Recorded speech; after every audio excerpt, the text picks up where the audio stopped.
everybody. It's Ukrainian talk show on Pod TV. My name is Sasha Star, and our guest today is Dr. Jonathan Lockwood. Welcome to the show, John.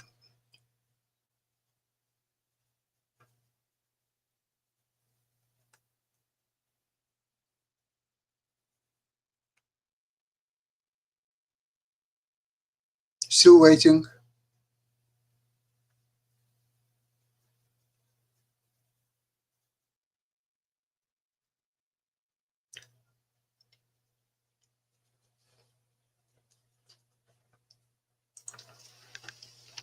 Okay, let me contact him.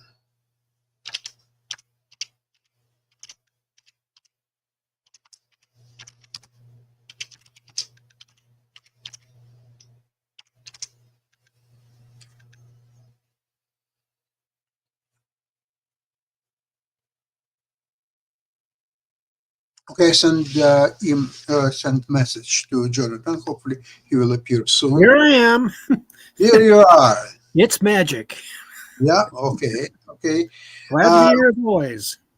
Okay, so yesterday it was exactly 30 years since signing of Budapest Memorandum.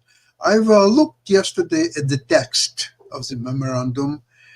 There is nothing really in gray area where it could be interpreted as they may guarantee Ukrainian sovereign status, or maybe they don't, or in some cases they would, in some cases they wouldn't. It's just not the case.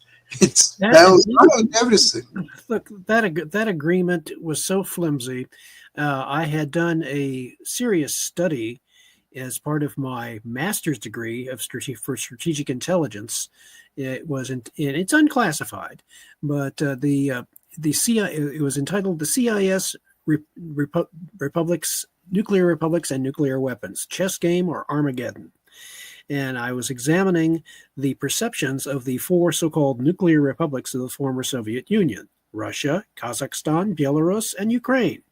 Ukraine, as you know, owned a substantial portion of the former Soviet nuclear arsenal. It was the last one to agree to. Correct. It was the last one. Belarus practically gave up its arsenal, whatever it had, immediately in exchange for what they thought they would get would be economic benefits. Kazakhstan was next to follow. They were somewhat more stubborn. They saw the value in retaining a portion of the nuclear arsenal, but again, they were pressured because they were more geographically distant and harder to support.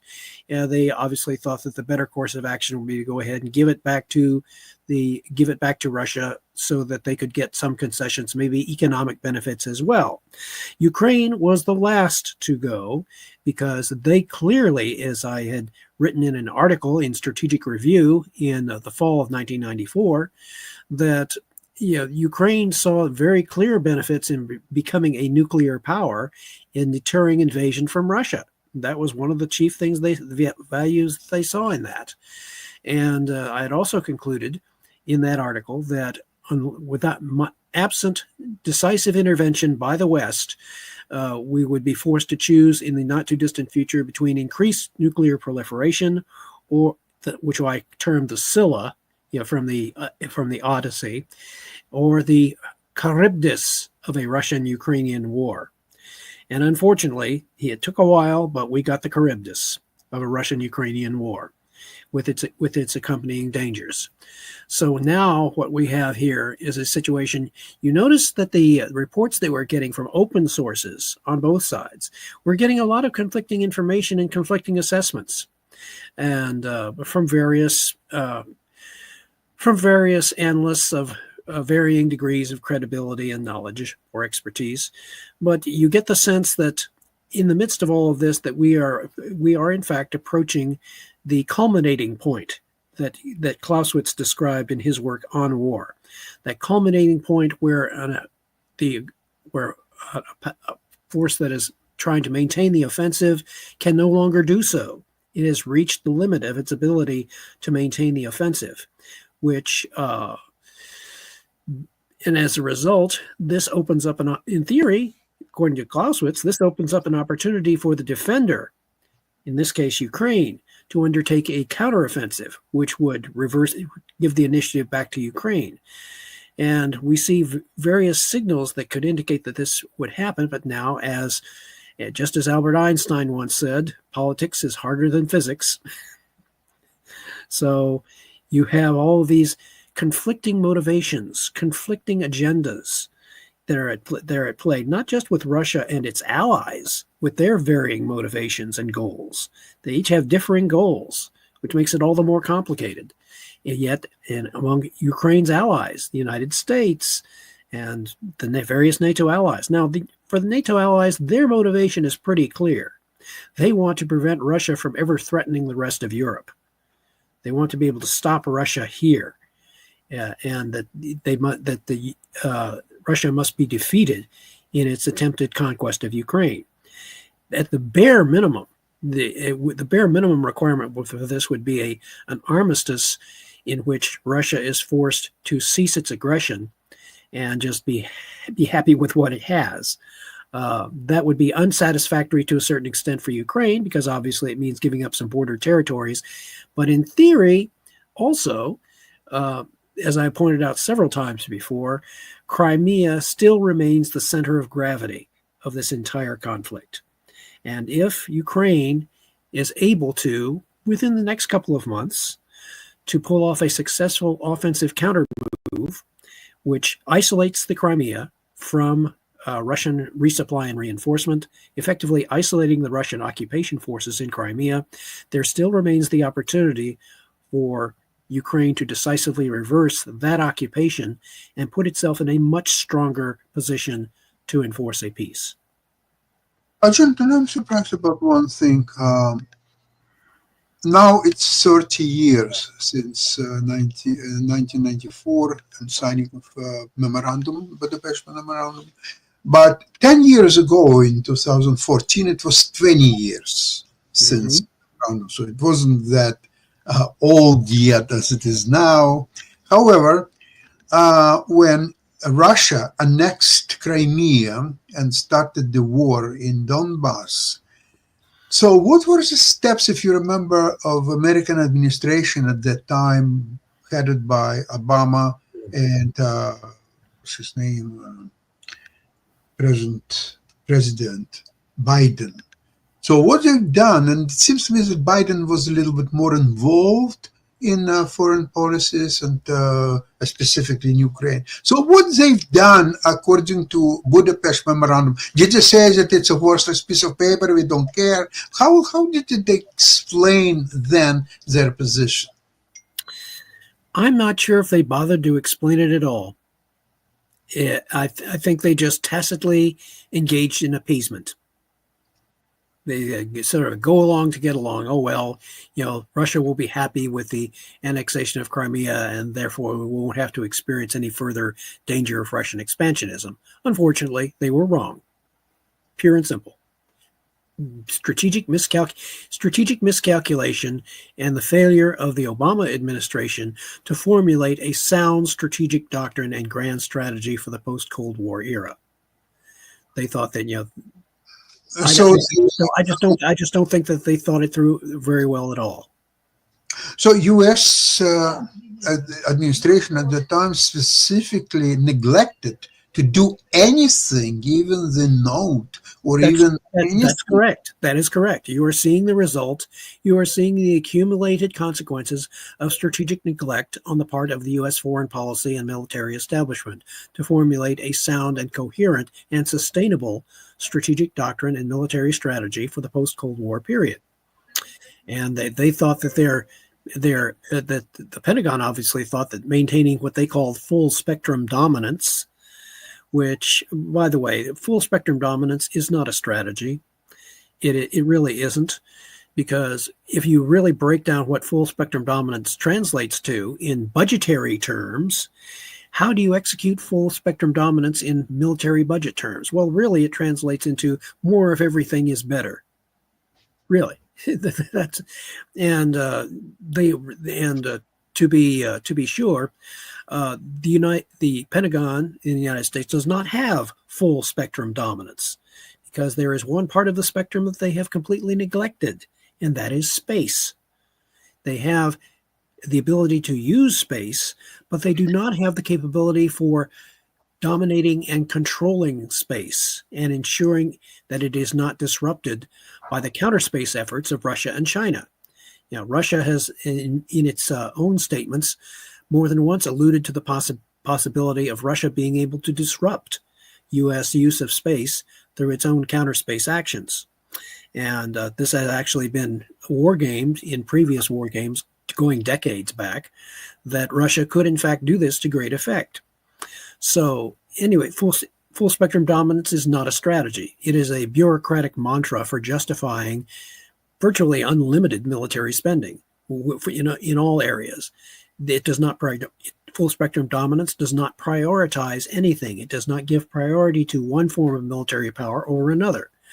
So therefore, it is, by the way, that is something that Elon Musk and Mr. Ramaswamy are also going to look at seriously, because you have to look at areas of the U.S. military budget where we are overspending or malspending, and because we don't have proper strategic priorities that fit into a strategic doctrine that would support what the incoming Trump administration wants to accomplish. All of this has to be reordered, and there have to be cuts in certain types of spending, in military spending, and spending in other types of areas which would be much more effective with regard to our adversaries, such as I've mentioned, creating the worldwide strategic defense matrix, WISDOM, which would emphasize strategic defense and neutralizing the nuclear missile arsenals of Russia, China, Iran, and North Korea, so that their weapons of coercion are rendered useless.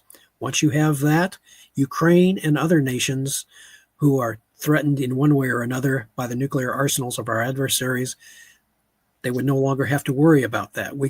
And as a consequence, by the way, how does that affect military spending for the United States when we do WISDOM? You stop building additional nuclear missile delivery systems. You stop further developments in nuclear missiles or nuclear weapons, because that development has virtually no effect on the perceptions of our adversaries. What does have an effect would be our ability to neutralize or block their nuclear missile arsenals. That would have a much more decisive effect, and the money spent there would be much better spent.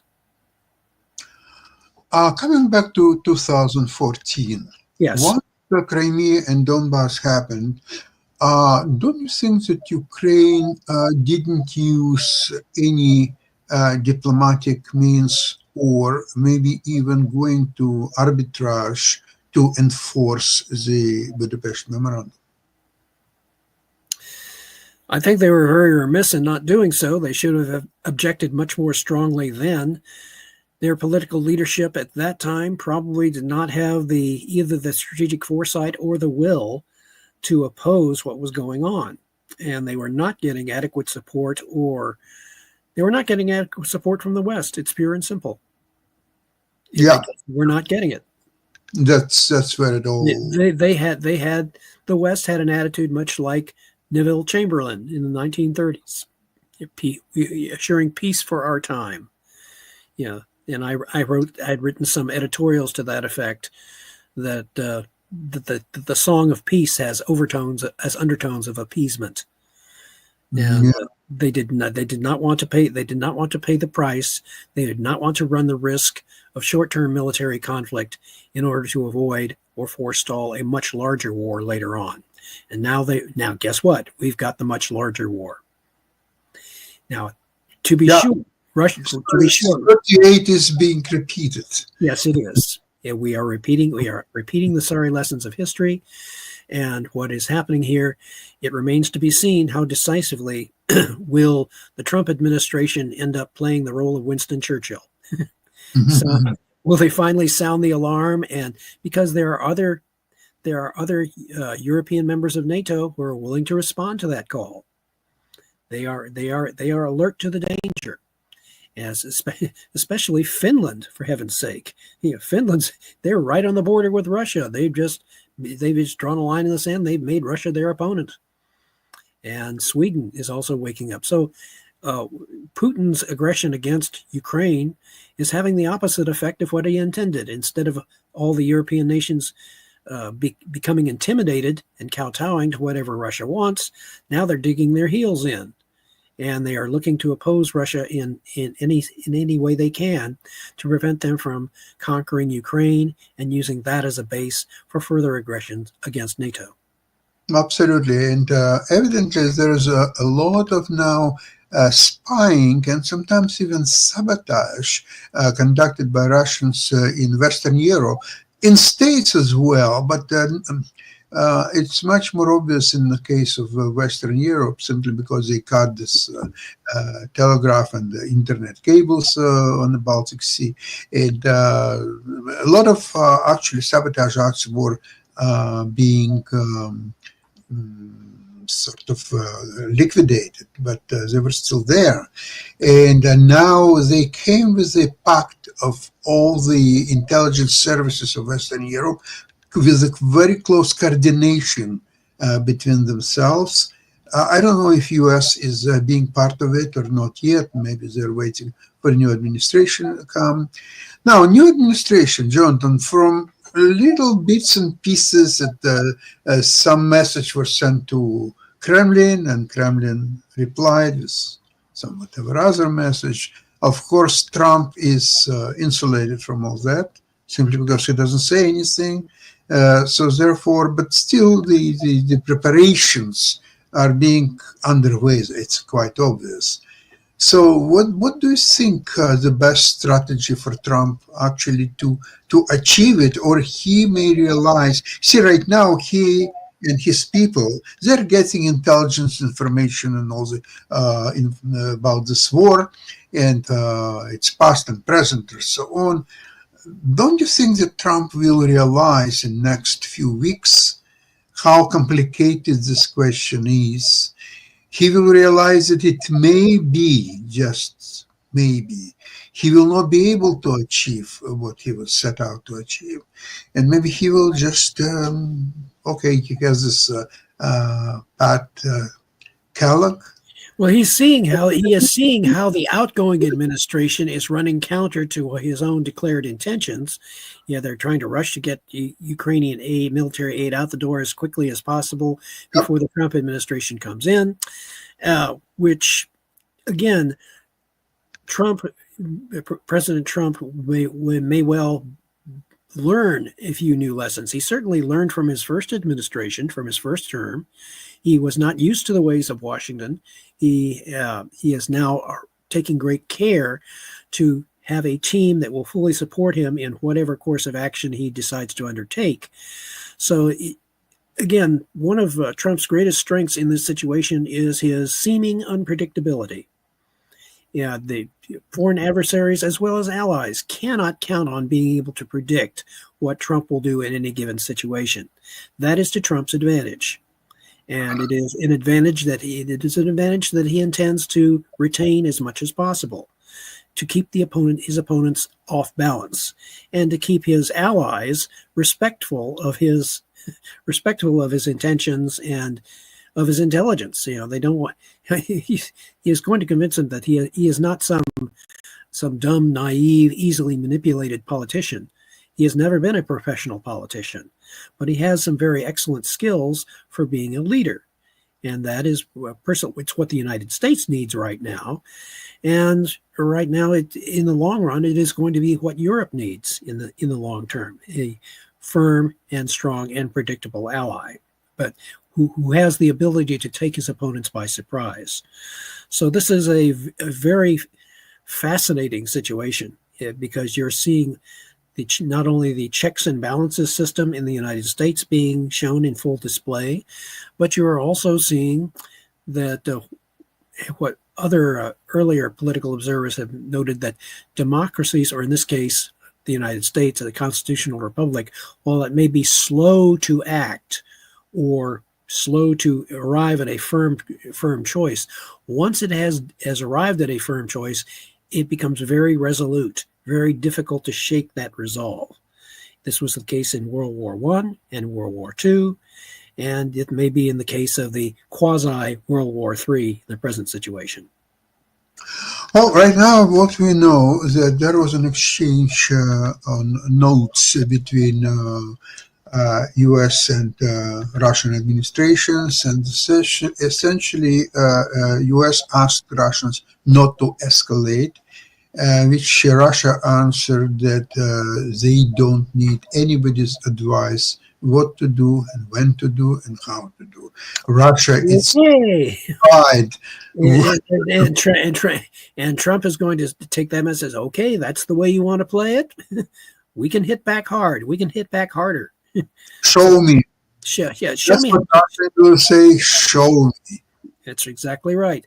So, And you know why they will do that?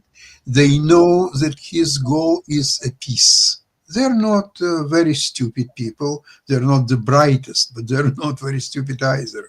So they understand he wants peace. He doesn't want escalation.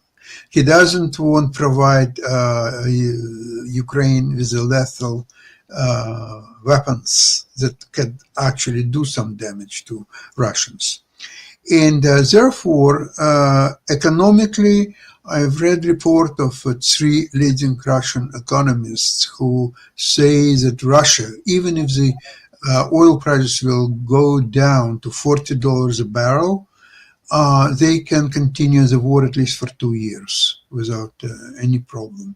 So then there must be some kind of ammunition that Trump will have to, okay, he may try with, hello, Vladimir, how are you, and all that stuff. Okay, that will be derailed very easily and very quickly. So then Trump either has to go away and just go to play golf, and or he has to bring out the different level of convincing arguments, maybe even supply some ammunition and weapons to Ukraine, and only then ask Vladimir, how do you feel about that? He says, he can essentially tell Vladimir, okay, we're taking tougher measures, and it's not going to get any easier for you. We're going to keep raising the cost of the war for you until it's a cost that you don't feel like paying anymore. And because that is part of the way that President Trump operates. If you aren't willing to make a deal, he's going to make it very costly for you not to make a deal. You see, it could work almost with any other country, but with Russia, it may just not work. Because if Russia has a strategic nuclear arsenal and economically independent from US, then how you play it? Then basically, he would have to do something along the lines that I've been suggesting, create that worldwide strategic defense matrix in conjunction with our allies to neutralize that is the one thing that the Russian military and political leadership fear more than anything else. That is the result of my decades of research and analysis and observation of Russia, is that the one thing that they fear more than anything else, even though they won't directly admit it, is the potential of the United States American technology to neutralize the one thing that makes Russia a great power in its own perception, their nuclear missile arsenal.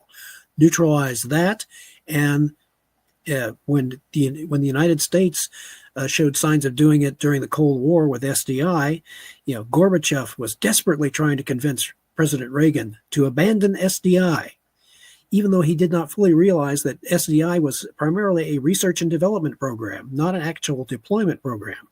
But when the Russians saw that they could not persuade Reagan to abandon SDI, then you started to see significant concessions, such as the INF Treaty, limiting intermediate range nuclear missiles, which a number of Western observers said the Russians would never be stupid enough to agree to something like that. Well, lo and behold, they continued with SDI, and lo and behold, the Russians were stupid enough to agree to that kind of a treaty. So there are examples from history so that if the incoming Trump administration and whoever his Secretary of Defense happens to be will do a change in strategy to emphasize strategic defense, don't bother to spend more money on nuclear weapons and things. You can divert those resources into strategic defense, into improving the space force with a space fleet that would be armed with laser weapons that could shoot down nuclear missiles in their boost phase. That's the key to stopping Russia's aggression in the long term. Neutralize their nuclear missile arsenal with strategic defense, and preferably a worldwide strategic defense matrix that will neutralize not only Russia's nuclear arsenal, but China's, North Korea's, and Iran, if they ever get around to doing it. Okay, so let's talk about bluffing. So the score is now, in my opinion, 1-1. It was USSR bluff in the Caribbean crisis, and it was Ronald Reagan with the Star Wars system. So it's 1-1. But first of all, both sides learned a little bit about other side, and they now a little bit better equipped to recognize the bluff and deal with it accordingly. Number two, if such a system as you described would already existed and the US possessed it, then all wars would come to the end simply by either demonstrating or just issuing the description of that system and how it works. Do you remember this movie? I love it. The Dr. Strangelove, when Russians created the doomsday machine. And when Dr. Strangelove says, so all point of doomsday machine is to let everybody know about it. But if you keep it in secret, it has no effect whatsoever. You have to have that. You have to have that out on the table. It says, yes, we have this doomsday weapon. Yes, we are not scared to use it if necessary. Therefore, the whole aim is that it is never used because the war will never reach the point where that it has to be used. I mean, there have been other shows and other movies and so forth that have talked about the idea of a so-called doomsday machine, a weapon so terrible that it could destroy both sides in a war if it were ever used. Absolutely. Well, but wisdom, worldwide strategic defense matrix, would represent a significant paradigm shift from what is the current strategic dogma of mutually assured destruction, MAD. Oh, it still plays its role. It's never been canceled by anybody yet. But you see, Jonathan, let's assume that this system still doesn't exist. Maybe it's in planning. Maybe it's in someone. I would say that where wisdom is right now, it is in a state similar to, you remember during World War I, when, I don't expect you to personally remember World War I, but you recall during the history of World War I, there were several significant technological developments that had the potential for breaking the trench stalemate on the Western Front. Those developments were the tank, the airplane, the aviation, the airplane, radio communications, and then the Germans they started developing infiltration tactics, which they demonstrated in their Kaiserschlacht offensive on the Western Front in March of 1918, where they were trying to achieve a breakthrough before American troops could arrive in significant numbers. Those isolated developments, although they had short-term effects, had certain beneficial effects, they had not been integrated into a single whole. And that remained for the Germans to do that following their defeat in World War I, where in the post-Cold War period, they managed to integrate these into what would become known as Blitzkrieg, Lightning War. And they tested that doctrine in the Spanish Civil War, 1937-1938. And it was eventually unleashed on the West at the beginning of the Second World War. That was all integrated. I would argue that right now the West has the potential to create, all the pieces exist for creating wisdom, the worldwide strategic defense matrix. They have laser weapons, which are capable, if based in space, to shoot down nuclear missiles in their boost phase. There is also, in addition to laser technology, the space capability, reusable spacecraft provided by Elon Musk. If that has the potential to be directed, if directed by the Pentagon, into building a space fleet. There's also other potential components of technology, all of which, if combined properly, can create the worldwide strategic defense matrix. There may well be, because I do not certainly do not have access to everything that goes on, but the potential exists for the Pentagon to create such a system under the new Trump administration's Secretary of Defense, and that could be. And the beautiful part about it is it could be created very rapidly, because all of those components exist in their needed mature form. What is required is the direction to do so and a concentrated effort by the U.S. military to make it happen. It could happen a lot faster than anyone can reasonably expect. Okay, Jonathan, I agree with you on that. However, let's admit that right now that such a system doesn't exist. Simply just like that. It has potential. Yes, but very quickly be very powerful, be greatest things in sliced bread. It's just not there. And exactly, because the reason it doesn't exist is because there are no starships belonging to the U.S. Space Force that are in orbit. That would be the surest indication that such a system now exists. There are other people. Yeah, so we know it doesn't exist right now. Okay, if it doesn't exist right now, then it cannot be used as a tool for negotiations. So there are no tools in Trump's toolbox. I don't see any tool that can actually force negotiations in a way that Trump wants, simply to have a peace of some kind. So if that's the case, then what Russia has only one, but it's a great, very powerful tool. Russia understands that neither US nor Europe want confrontation with Russia, whether it's a conventional weapons or thermonuclear weapons or anything. They just don't want to be confronted and fight the war with Russia, even know that they would easily win such a war, but they just don't want it. And this is the Putin's major card. We know that you're right, you're very strong, you're powerful, you're just the best in the West.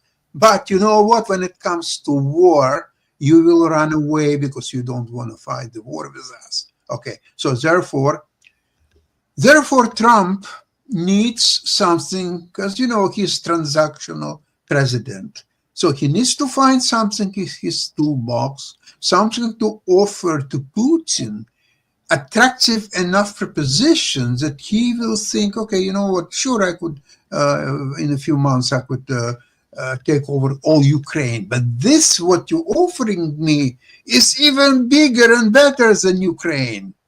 What it could be, Jonathan? I'm not sure. Maybe Alaska, maybe... No. Well, but he's transactional. You want this, you want peace. What are you prepared to pay? Offering Russia a bribe is not going to do it. Not a bribe, just something tangible. If his national security advisors have any sense, they are going to recognize that offering Putin a bribe to end the war is not going to do it. It will simply encourage more aggression, if the lessons of history are anything, if they pay attention to them at all.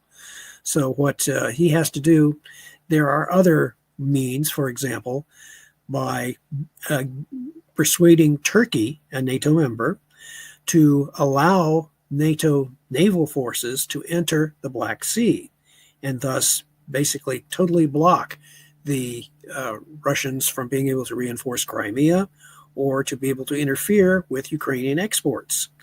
That would be another powerful lever. And essentially, it would not only show resolve, but it would also give Ukraine a much stronger position. And right now, the key from my perception is to sharply increase the cost to Russia of continuing to engage in this war, and to keep raising that cost until finally Russia is either no longer capable of executing offensive operations in Ukraine, which there are indicators that the Russians are taking ever increasing casualties, and that the time is approaching when Russia simply will not be able to execute effectively any kind of effective offensive operation against Ukraine. And we have to be willing to raise the cost to Russia beyond what it is willing to pay. That cost may be very, very high indeed, but it is something that the Trump administration is going to have to negotiate. It is going to be its first and most significant foreign policy challenge in his second term. Jonathan, in my opinion, this is the only one realistic way to bring Putin to a negotiating table. And if failing that, if Trump is definitely not going to do that, then his diplomacy will be negotiating with Putin what a minimum requirements for a peace. What exactly does he want? Putin will say, okay, I want half of Ukraine. I want Ukraine not in NATO for the next 65 years. I want this and so do all kind of garbage.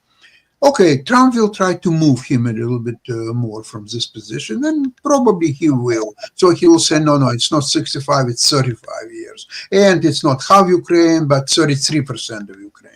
And here and there. And then finally they will reach a point where Putin will not move any further. So it will be 25% of Ukraine. It will be 15 years until Ukraine got NATO and some other stuff. Okay, once Donald Trump knows that this is engraved in stone and he cannot move Putin any further from that position, then he will go to Zelensky and say, well, Zelensky, this is the best offer I got from Putin. There's nothing better than this. It's impossible. It's even Moses will not do any better than I've already done. So where are we going from here? You want to continue to fight without, we are not going to send you arms anymore, of course, or so on, because you're losing the war. You don't want a peace, regardless how bad this is, but it's still a peace. You can still retain 75% of Ukraine or 70% or whatever. It's something. In other way, you will not retain even 1%. It all will be taken by Putin. So think what's the best result of it. So that may work. What do you think, Jonathan?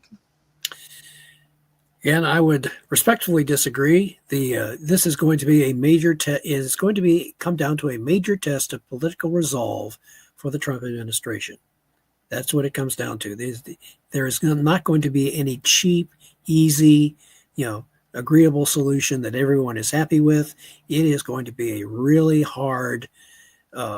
It's going to be like his problem of handling the national debt and reducing the national debt. It's going to require a minimum of $2 trillion in surpluses annually to start reducing the national debt, which indirectly strengthens, the defense posture and enables us to sustain significant military spending over the near to intermediate term. So it's not an isolated problem. It is integrated with the other problems and challenges that the U.S. has to face in its new administration. So the key variable here that we have both identified is the political resolve of President Trump in his second term, his willingness to tackle and, if necessary, adjust or change his methods in order to achieve the goals that he wants. Now, in line with his America First goal, America First, in that framework of reference, the only proper strategy for the United States to adopt is to become the geopolitical balancer, not the world's policeman, but the world's geopolitical balancer, in the similar way to which Great Britain was the geopolitical balancer in the 18th and 19th centuries. What you do is you have enough military power so that you can prevent any aggressor or combination of aggressor nations from achieving world dominance. And you have to strike that balance. It does not mean that you adopt the full spectrum dominance capability, which just simply means, unlimited military spending in all categories. That's not a strategy. But you have to be able to pick your priorities and pick the strategy which best fits your foreign policy goals and which provides the best environment for your allies, in particular NATO allies and Ukraine. Ukraine, which would the eventual goal should be having Ukraine as an integrated member of NATO.